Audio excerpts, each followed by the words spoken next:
Hello guys! Hello! This is for Leo. Leo, welcome dito sa aking channel, Kapalaran 888. Welcome guys. Alamin natin kung anong messages, vibration, gabay, energy para sa lahat.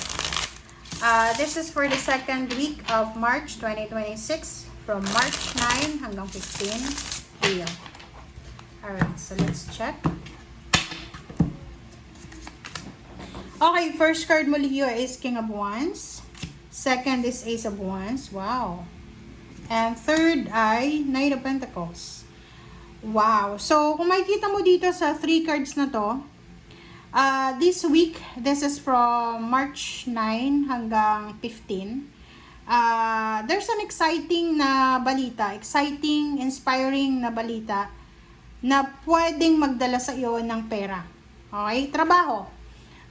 There's a financial offer through job or career or business.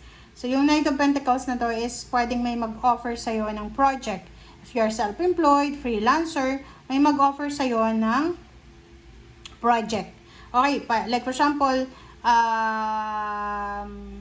merong ko-contact sa'yo na, oy, Leo, kailangan mo ba ng trabaho? So, ganito.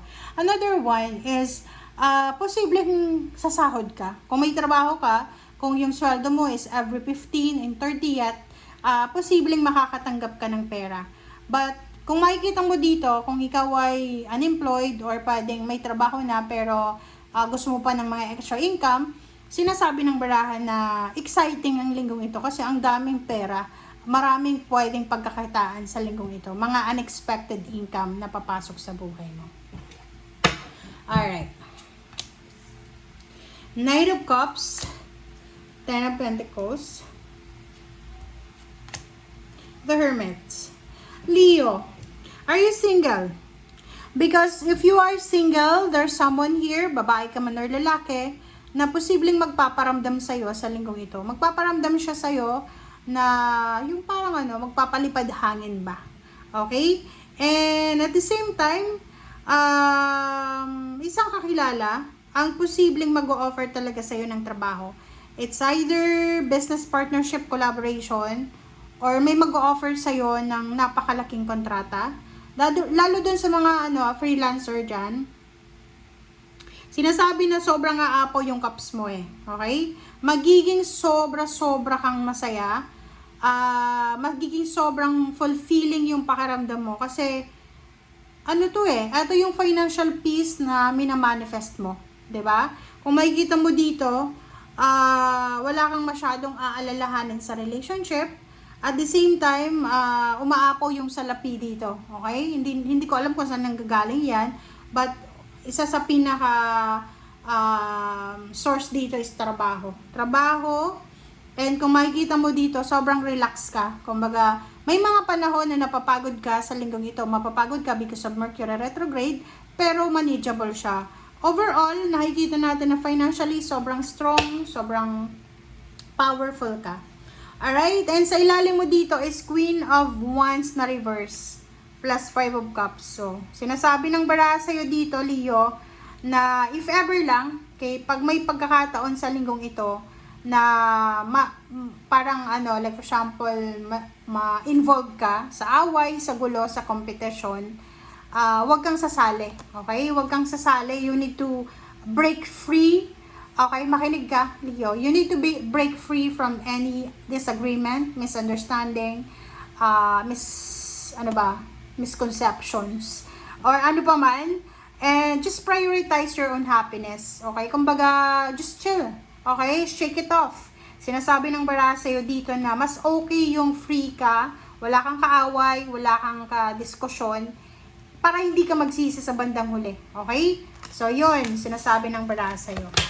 So, let's clarify para sa Leo to. Ang ganda ng Leo. Alright.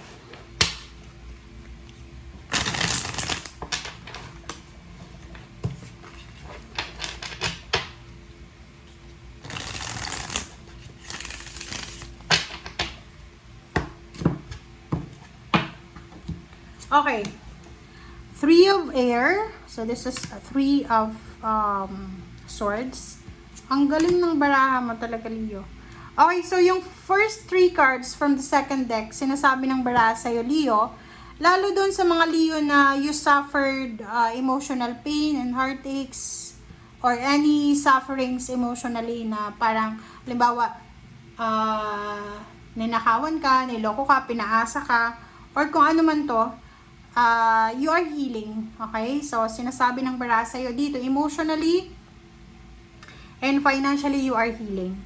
Doon sa mga nawalan, like pwedeng nawalan ka ng trabaho, nawalan ka ng tiwala, or may mga, may mga problema sa batas or sa kung ano pa man, huwag kang mag-alala kasi this week, the universe will give you 101% opportunities na makapagsimula. Just believe in yourself.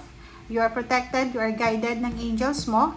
And sinasabi ng baraha sa'yo na huwag kang mag-alala kasi ikaw, Leo, ikaw ang isa sa magdadala ng success, prosperity, and security sa pamilya mo.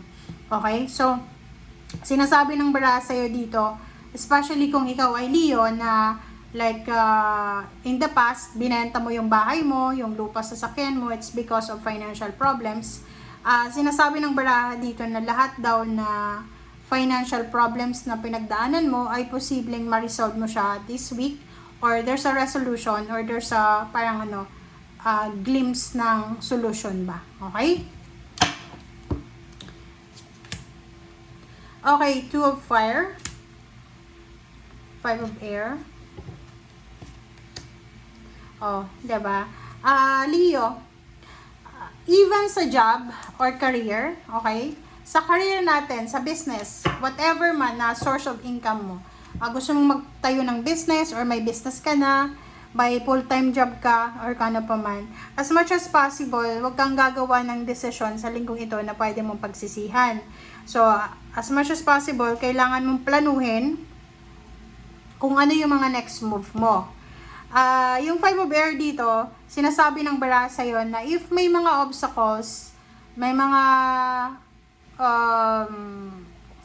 old belief ka na hindi mo na kailangan sa kasalukuyang sitwasyon in the future, as much as possible, alisin mo na siya, i-give up mo na siya. So, parang ang sinasabi ng baraha sa'yo, Leo, na marami kang sinisimulan. It's either kung freelancer ka or business person ka, or nag-a-apply ka ng trabaho sa iba't ibang klase ng company, nag-stay ka 1 year, and after aalis ka, lilipat ka ulit. So, parang ang tawag dito, yung nag-jump ka sa one place to another, and hindi ka nakakabuo ng success sa bawat lugar na pinupuntahan mo. So, sinasabi ng barahan na to, para makuha mo daw yung power, yung strength, yung leadership, yung structure, yung security, kailangan alam mo kung ano talaga yung gusto mo, and hindi mo magagawa ang dalawang bagay ng sabay. So, kailangan meron kang priority. Okay? So, kung saan yung pinaka-importante,